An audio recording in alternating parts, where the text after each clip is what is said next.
Hey guys, Base Shogun here, and we're back at the Victoria Ultimate Hobby and Toy Fair. It's September 23rd. We're here early and I can't wait. Today we're going to be doing something a little bit different than last time. I'm going to see how efficient I can be with my money and just what we can get for about $100. All right guys, let's take a look.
All right, guys, I am back. Base Shogun here after the show, of course.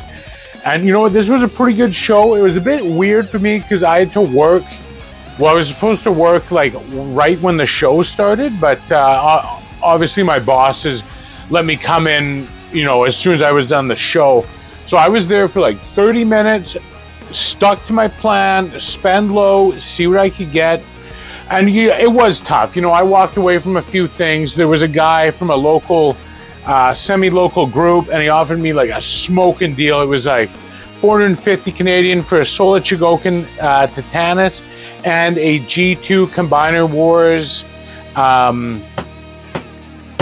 Superion? G2 Superion, I think, for 450, which I think is a pretty dang good price, but you know, I had to get out of there quick. I wanted to walk away, and I came out, and you know what? Even though it was a super good deal, I stuck to my guns there, and you know what? Maybe things would have changed if I stuck around for like 4 or 5 hours like I usually do and hit maybe the day after, but you know, work's been busy. I just want to finish off this work season. I can take some bank time. It's going to be awesome.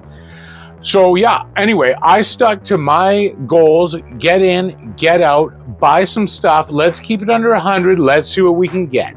And we definitely did that amazingly. So before I show you what I got, I just want to talk about the show in general. So overall, great time as always. You know, the people there are awesome. I think the prices this year were actually pretty good. They were better than they have been. There was a few things that I saw and I was like, whoa, okay, well, if someone's going to pay that, you know, that's on them. I think in the video you might see there was a Lego Voltron for $700. And you know what? Maybe it was sealed, but like, I don't know, like that's like a pie in the sky price. Some guys do that so they can take offers. But yeah, overall, I feel like the prices for collectibles, at least in the like toy fairs, might be normalizing, coming back down a bit because it was really hot. And I saw guys like a few years ago, 1 year ago, they were charging like almost like ridiculous prices for like a thrift store find. Like, yeah, it might be like an expensive figure in good condition, completed, but you know, this is missing an arm, it's got like paint missing, so that's good to see. I think the prices there were good, and the sellers are always very friendly, if nothing else.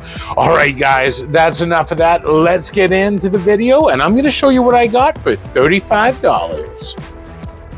And the first thing I picked up here is this 1978 Grandizer here. This is a die-cast 3.75-inch Shogun Warriors figure.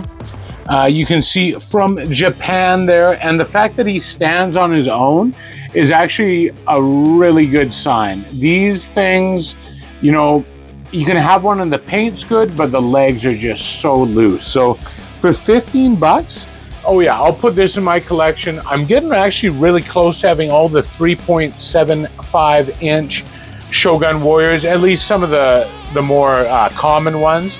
And you know, for 15, this is what I call a good classic deal. Like, this is good. I'm not ripping him off. I'm getting actually a pretty good deal. He's making some money. It's at a toy fair. So this is what I'm talking about. And I'm going to give this pickup, an 8 out of 10. It's good, you know, no accessories. The tips of the horns are broken off.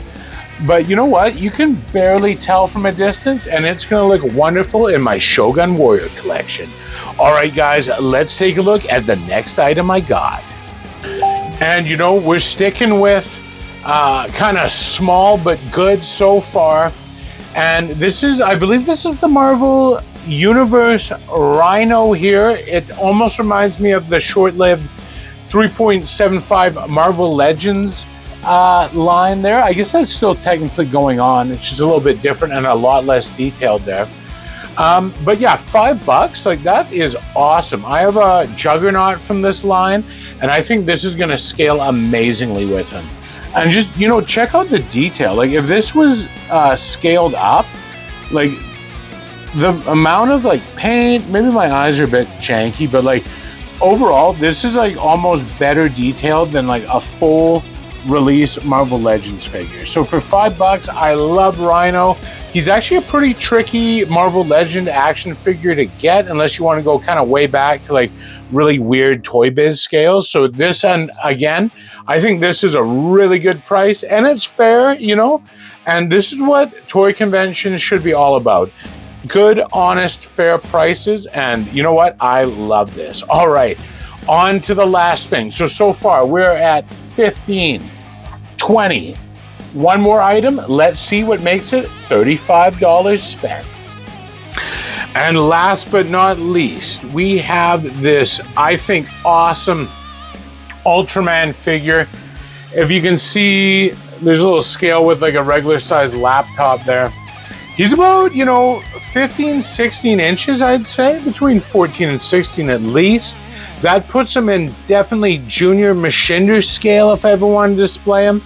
And yeah, even though, you know, the boots and the trim is gone, for $15, it is an undeniably cool figure. And then this feels like weird, kind of bootleggy, and I think it is a bootleg, but regardless, it does look so cool, I think. You know what? It's just something you don't see all the time in my neck of the woods, and to pick it up for $15, you know, shipping on this would probably be over $15 alone, so I will gladly pick something like this up for my collection. And I think it used to have some kind of gem here, but I thought this was funny. I thought, hey, you know what? No way the sound effects are going to be working on a figure this kind of beat up a bit. But you can see that red button there. It reminds me of some of the knockoff Power Rangers figures, actually.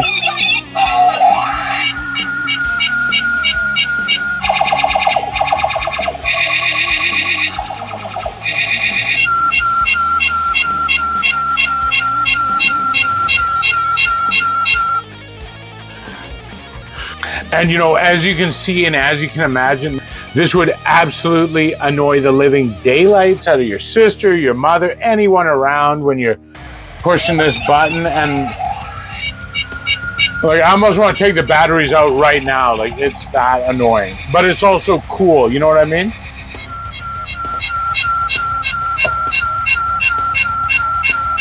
Honestly, I think we did really good. We kept it cheap. Like, honestly, you can't even go out to eat for this much. Like, $35, that is a drop in the hat for what I usually spend at these things. And it was fun. You know, it was fun trying to keep it low, but still get some cool stuff.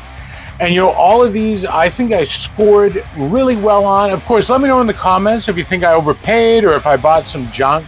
But I thought this was all really reasonably priced merchandise from the vendors.